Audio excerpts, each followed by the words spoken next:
Kompas TV, independen, terpercaya.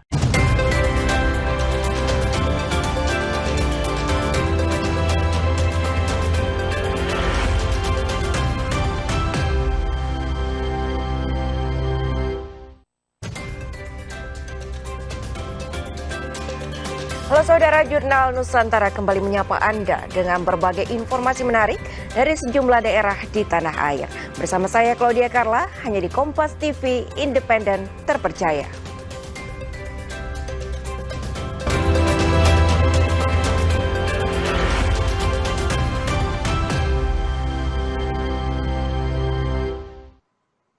Mau informasi di Jurnal Nusantara Saudara, konflik satwa dan manusia terjadi di Kelurahan Tembilahan Hilir, Kabupaten Indragiri Hilir Riau. Belasan orang terluka karena serangan monyet liar.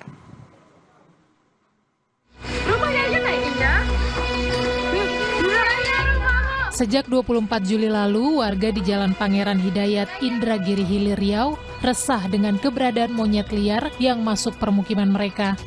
Monyet-monyet itu kerap menyerang warga. Petugas Dinas Pemadam Kebakaran dan Penyelamatan Indragiri Hilir bersama komunitas senapan dikerahkan ke lokasi untuk menghalau monyet liar. Di beberapa titik kita juga melakukan pengintaian secara langsung dengan mengikutsertakan masyarakat. Pada hari ini juga kita didukung oleh salah satu komunitas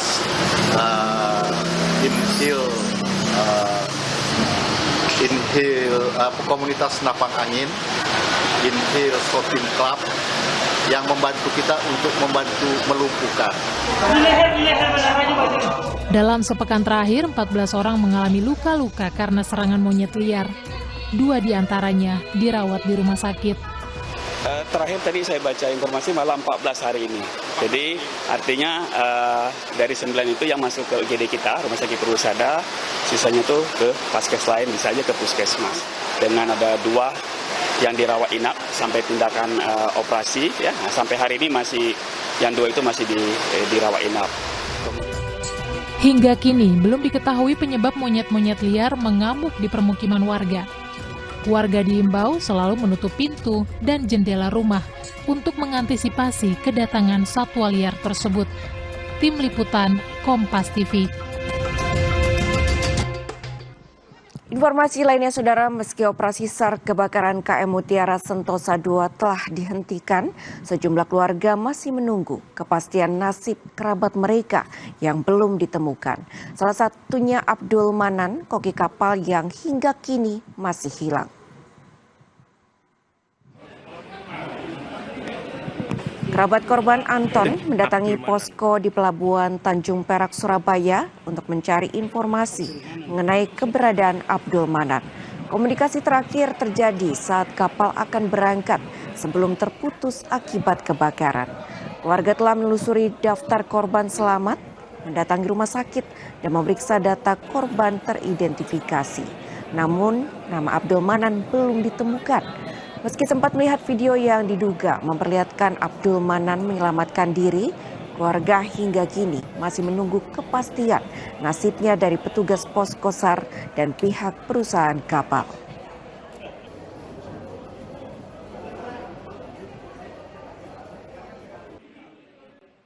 Untuk anggota keluarganya yang masih belum ketemu sampai saat ini, atas nama siapa Pak? Abdul Manan. Abdul Manan. Bekerja sebagai apa Pak di sini? Koki catering. Koki catering. Udah berapa lama Pak? Ya, 2 tahun lebih. Berarti ya. Koki catering di KM Mutiara Sentosa Pak ya? Ini kan ada kedatangan kapal terakhir dengan 62 penumpang selamat Pak. Ya. Setelah dicari gimana Pak? Nggak ada. Nggak ada. Sudah dikonfirmasi? Sudah. Saya tadi lihat waktu masuk ke situ. Nggak ada. 12 korban kapal terbakar KM Mutiara Sentosa II telah dirujuk ke Rumah Sakit PHC Surabaya. Korban dirujuk karena kondisi lemas dan muntah. Seorang korban selamat dirujuk ke Rumah Sakit PHC Surabaya setelah berhasil dievakuasi bersama 61 penumpang lainnya pada Senin siang. Korban terpaksa dirujuk ke rumah sakit karena kondisinya lemas dan muntah. Dari total 12 korban yang dirujuk ke Rumah Sakit PHC Surabaya, 1 orang telah diizinkan pulang. Mayoritas korban di rumah sakit mengalami luka lecet, nyeri otot, dan juga lemas.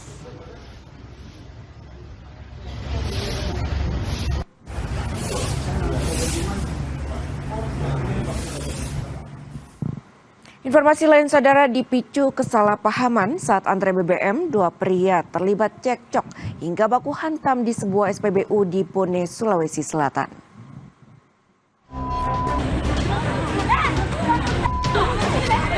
Kericuhan terjadi di depan stasiun pengisian bahan bakar umum atau SPBU di Jalan Mangga, Macege, Bone, Sulawesi Selatan. Dua pria terlibat cekcok dan baku hantam hingga memicu perhatian warga. Pertikaian keduanya akhirnya dilerai warga. Akibatnya salah seorang pria yang terlibat keributan terluka. Korban lantas melaporkan kejadian ini ke polisi. Polisi menyebut perselisihan tersebut dipicu kesalahpahaman saat antri mengisi BBM. Dalam rangkaian peristiwa ini sudah ada laporan masuk dengan inisial pelapor kepada kami adalah PRN dan sudah ditindaklanjuti laporan yang bersangkutan dengan mengamankan satu orang. Untuk yang diamankan namanya KDR, sementara kami amankan dan sementara kami juga melakukan pendalaman keterangan-keterangan saksi-saksi seperti itu. Polisi masih terus melakukan penyelidikan terkait keributan di depan SPBU ini dengan meminta keterangan korban dan sejumlah saksi di lokasi. Polisi juga mendalami dugaan keterlibatan satu pelaku lain dalam keributan yang menyebabkan korban terluka. Rahmatullah, Kompas TV, Bone, Sulawesi Selatan. Sejumlah SPBU di wilayah Sorong dan Merauke terus dipadati antrean kendaraan warga yang memburu BBM bersubsidi. Warga mengaku enggan beralih ke BBM non-subsidi meski harga Pertamax turun. Sementara itu, antrean panjang kendaraan masih terjadi di sejumlah SPBU di Sorong, Papua Barat Daya. Antrean didominasi sepeda motor dan kendaraan roda 4 berbahan bakar solar. Antrean ini memicu kekhawatiran masyarakat akan ketersediaan bahan bakar minyak. Antrean kendaraan yang akan menuju SPBU ini juga menyebabkan sebagian ruas jalan di sekitar SPBU menjadi lebih sempit.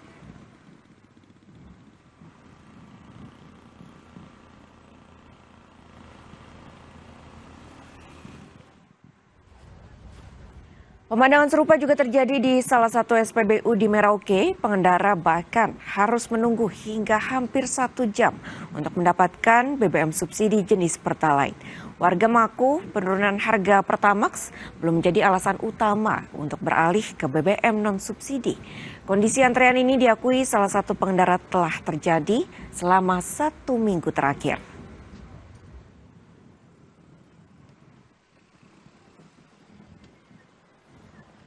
Ya, untuk dalam minggu ini memang agak susah, agak panjang. Kadang-kadang kita sampai 1 kilo lebih lah. 1-2 jam gitu Pak bisa? 1 jam untuk selama ini bisa kurang lebih 1 jam lah. Akibat terjadi kebakaran hutan, lokasi Taman Nasional Bromo Tengger Semeru ditutup sementara hingga waktu yang belum ditentukan. Makin gelap. Kebakaran hutan ini terjadi pada Senin sekitar pukul 5 sore di kawasan lereng Kaldera Tengger.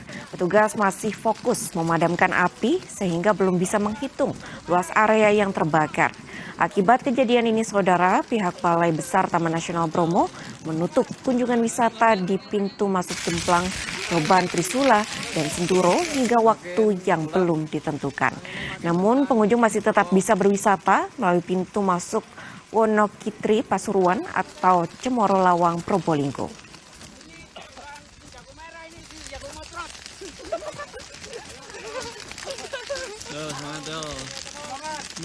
Kebakaran saat ini kami masih melakukan proses penghitungan luasan. Saat ini petugas hanya fokus dulu terhadap upaya pemadaman. Kami telah melakukan penutupan kawasan Taman Nasional Bromo Tengger Semeru untuk kunjungan wisata sejak tanggal 3 Agustus 2026. Bagaimana prediksi musim kemarau 2026 dan dampak fenomena El Nino di Jawa Tengah akan kita bahas lengkapnya usai jeda. Tetaplah bersama kami di Jurnal Nusantara.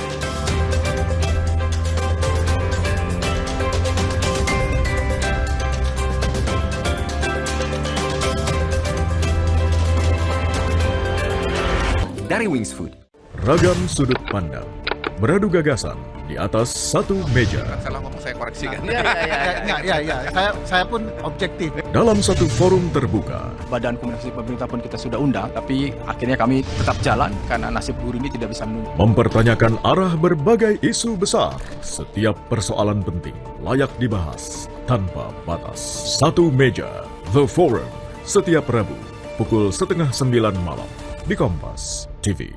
Kebakaran TPA Jatiwaringin di Kabupaten Tangerang, Banten masih belum padam. Ulasan peristiwa penting terkini. Suryo menghadirkan sejumlah saksi. Anggota DPRD TTU yang diduga melakukan intimidasi tengah diperiksa. Menjadi informasi dari seluruh tanah air saat ini. Sebenarnya apa sih yang menjadi fokus Dr. Tifa? Almarhumah Dr. Ica ini mengalami stres berat begitu. Nanti bukti ini apakah nanti akan Kompas dikaitkan Petang, juga? setiap hari pukul 4 sore, live di Kompas TV. Saat sorak-sorai bergema dan adrenalin mulai terpacu, Anda tak sekadar menyaksikan, namun ikut merasakan setiap detiknya. Dari aksi di gelanggang nasional hingga pertarungan di level dunia, semua terangkum dalam berita olahraga yang cepat, tajam, dan penuh energi. Keep sporty, stay healthy. Kompas Sport pada hari dan jam berikut. Live di Kompas TV. Tingkatkan kewaspadaan. Kenali ciri-ciri tindak kejahatan. 2 orang pengedar sabu seberat 58 kg divonis penjara seumur hidup. Amati polanya. Pastikan situasi aman, terkendali. 30 menit di Borgol membuktikan tidak ada kejahatan yang sempurna. Semua akan terungkap pada akhirnya. Tangkap informasi peristiwa kriminal dari seluruh pelosok negeri. Borgol setiap hari pada jam-jam berikut di Kompas TV.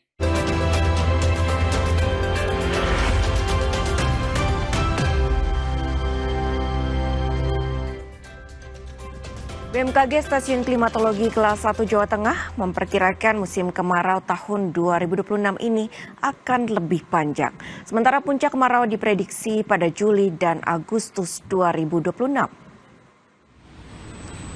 BMKG Stasiun Klimatologi Kelas 1 Jawa Tengah memperkirakan musim kemarau tahun 2026 ini bakal lebih panjang. Analis klimatologi BMKG Jawa Tengah, Zauyik Nana Ruslana, memprediksi puncak kemarau terjadi pada bulan Juli dan Agustus ini. Bahkan diperkirakan musim kemarau bisa pula sampai bulan September. Saat ini El Nino dalam intensitas kuat, bahkan hingga bulan Oktober. Dampak El Nino ini, musim kemarau Jawa Tengah bakal lebih kering dan panjang. Fenomena El Nino diperkirakan terjadi hingga awal tahun depan, sekitar bulan Januari dan Februari, sehingga diprediksi musim hujan bakal mundur dibandingkan biasanya. Nah, dampak secara iklimnya, tentu saja dan sudah musim kemarau terdampak El Nino yang sangat kuat dan sangat kuat tadi, otomatis di wilayah Jawa Tengah akan mengalami musim kemarau yang kering dan mungkin akan durasi musim kemarau juga akan lebih panjang dibanding biasanya. Gitu. Ya. Kalau puncak diprediksi bulan Juli, Agustus, dan juga ada sebagian di bulan September nanti. Dari monitoring yang dilakukan, sejumlah daerah di Jawa Tengah yang harus waspada antara lain Solo Raya dan Kudus Raya atau eks-Karesidenan Pati. Sebab pada musim kemarau kali ini sangat kering dan suhu saat malam dingin menggigil, sedangkan saat siang sangat terik. Prahayuda Febrianto, Kompas TV, Semarang, Jawa Tengah. Bagaimana prediksi musim kemarau 2026 dan dampak fenomena El Nino di Jawa Tengah? Lebih lengkap kita bahas bersama Kepala Stasiun Klimatologi Jawa Tengah, Guru Ciptanto. Salam sehat Pak Guru, terima kasih telah hadir di Kompas TV pada hari ini. Pak Guru, terkait dengan fenomena El Nino yang kita tahu sedang berlangsung, kemudian bagaimana gambaran musim kemarau yang diprediksi oleh BMKG ini akan terjadi lebih panjang dan juga lebih kering dari sebelumnya, terkhususnya di wilayah Jawa Tengah. Baik, terima kasih Mbak Carla. Jadi salam iklim dulu. Selamat iklim, Pak. Pada pertengahan Maret yang lalu, kami itu sudah melakukan press conference berkaitan dengan prediksi musim kemarau 2026 di Jawa Tengah.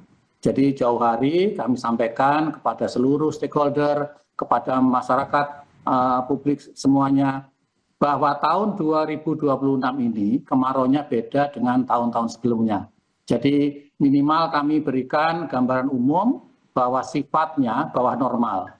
Istilah bawah normal ini di BMKG diterjemahkan di publik kemaraunya kering, seperti itu.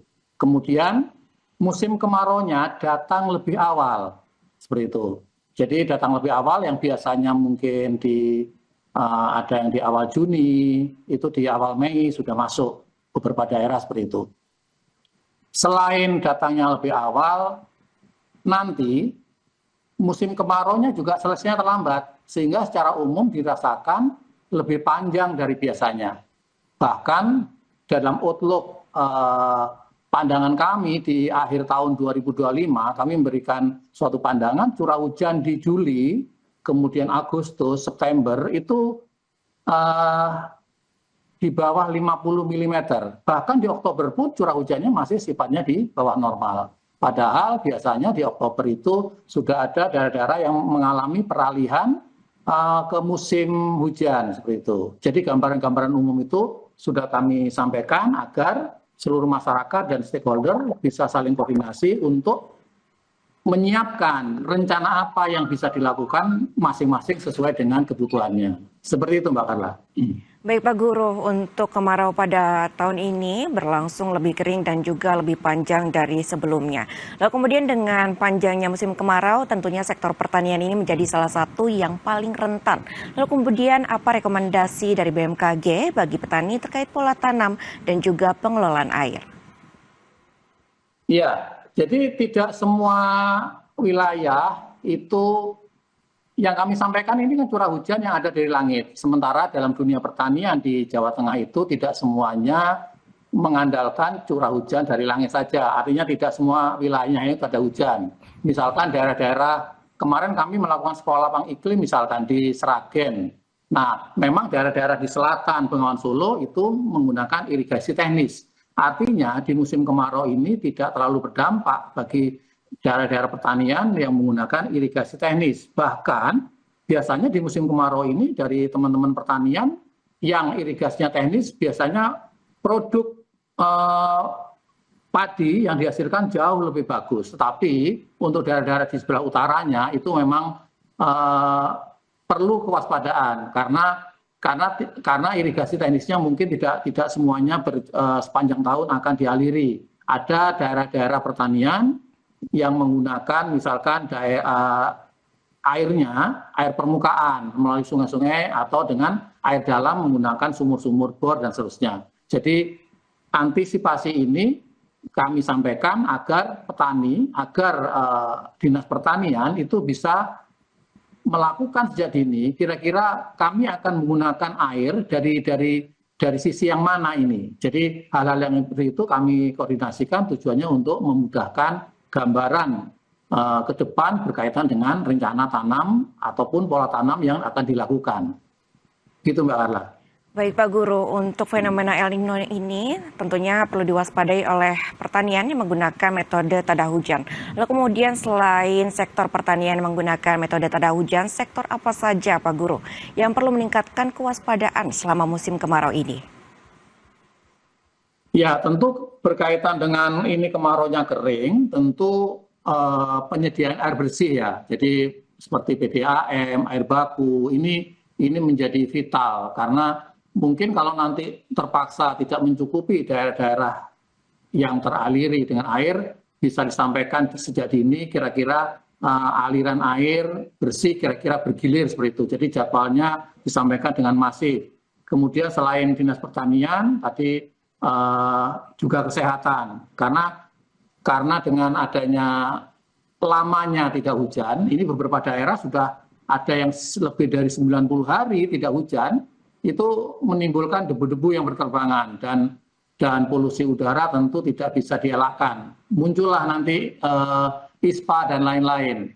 meskipun tidak diiringi dengan banyaknya lahan yang terbakar, karena mungkin sudah persiapan dari penduduk publik seperti itu. Kemudian juga yang paling harus diwaspadai setiap individu adalah berkaitan dengan aktivitas di siang hari, karena dehidrasi, perlunya minum yang teratur meskipun tidak berlebihan ini sangat dianjurkan, karena panas yang terik ini akan menimbulkan efek yang beda dengan hari-hari biasanya, gitu Mbak.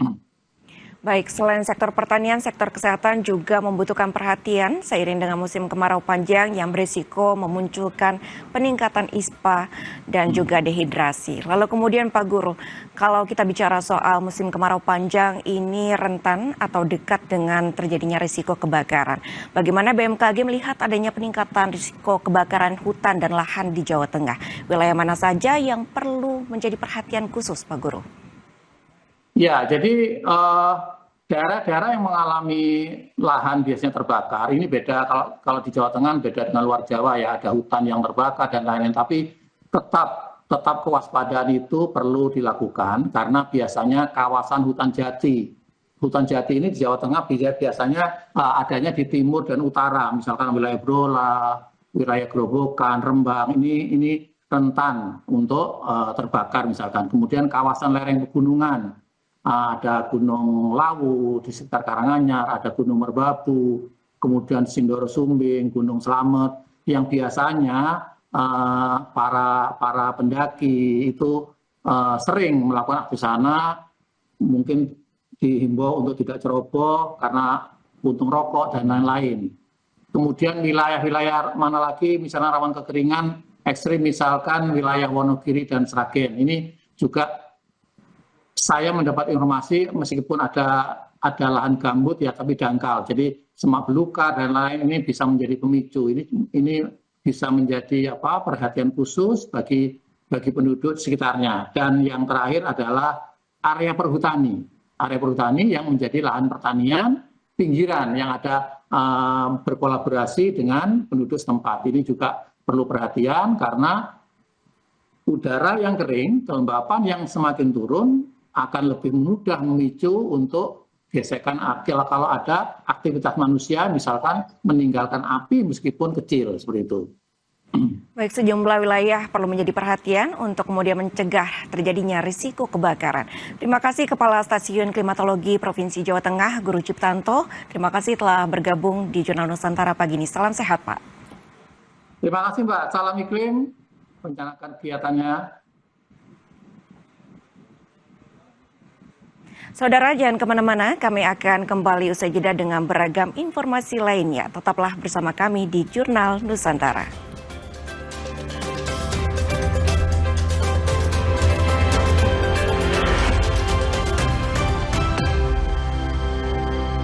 Berjalan bersama, menggali pengalaman.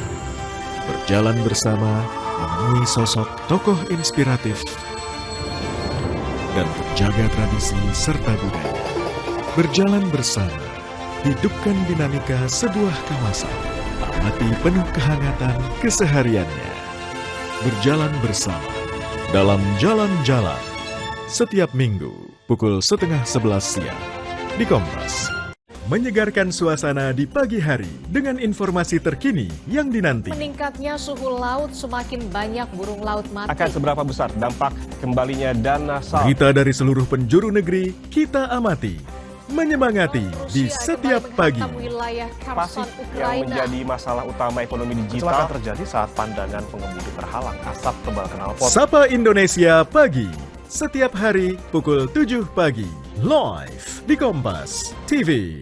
Tingkatkan kewaspadaan, kenali ciri-ciri tindak kejahatan. 2 orang pengedar sabu seberat 58 kg divonis penjara seumur hidup. Amati polanya, pastikan situasi aman. Terkendali. 30 menit di Borgol membuktikan tidak ada kejahatan yang sempurna. Semua akan terungkap pada akhirnya. Tangkap informasi peristiwa kriminal dari seluruh pelosok negeri. Borgol, setiap hari pada jam-jam berikut di Kompas TV. Saat informasi datang tanpa henti. Berita utama akan menyajikan sejumlah informasi menarik. Pilih yang paling bernilai.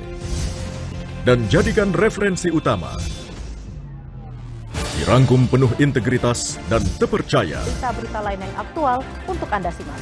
Berita utama, setiap Senin sampai Jumat, pukul 7:30 malam, serta Sabtu dan Minggu, pukul 8 malam. Live di Kompas TV.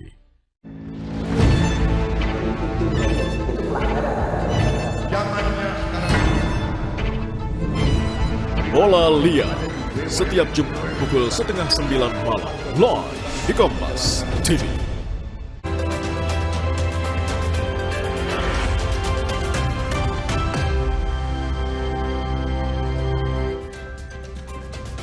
Anda kembali menyaksikan Jurnal Nusantara. Saudara, di tepian Sungai Musi, tradisi membuat perahu kayu masih bertahan. Keahlian turun-temurun ini terus menjaga denyut transportasi air di Sumatera Selatan. Informasi ini, saudara, sekaligus menjadi penutup Jurnal Nusantara hari ini. Saya Claudia Carla pamit. Terima kasih, sampai jumpa.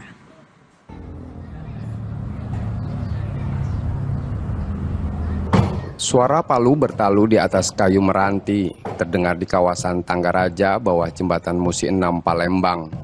Kampung perahu ini telah lama menjadi sentra pembuatan perahu kayu yang menopang transportasi sungai di Sumatera Selatan. Salah satu perajin, Ruli, menekuni kerajinan ini sejak 1987, meneruskan keahlian dari sang ayah. Bermodalkan pengalaman, ia mampu merakit perahu kayu hingga sepanjang 10 meter tanpa menggunakan cetak biru. Meski peralatan modern mempercepat proses produksi, keterbatasan modal masih menjadi tantangan. Hingga pertengahan 2026, Ruli telah menyelesaikan lebih dari 4 unit perahu untuk memenuhi pesanan. Kalau buatnya, ya melok-melok nukang apa, ngenek dulu dengan uang tua tuh lah. Masak-masak yang simpel dulu, yang mudah, baru belajar merakitnya. Kalau ke Solo enggak modal dulu lah, jika cukup kurang, tapi ya dari tadi terkendala di modal tadi. Di tengah maraknya penggunaan material fiberglass, perahu kayu meranti tetap dipertahankan. Bagi para perajin, warisan keahlian ini bukan hanya mata pencaharian, melainkan ikhtiar menjaga identitas dan tradisi Sungai Musi. Muhammad Reza Pahlevi, Kompas TV, Palembang, Sumatera Selatan.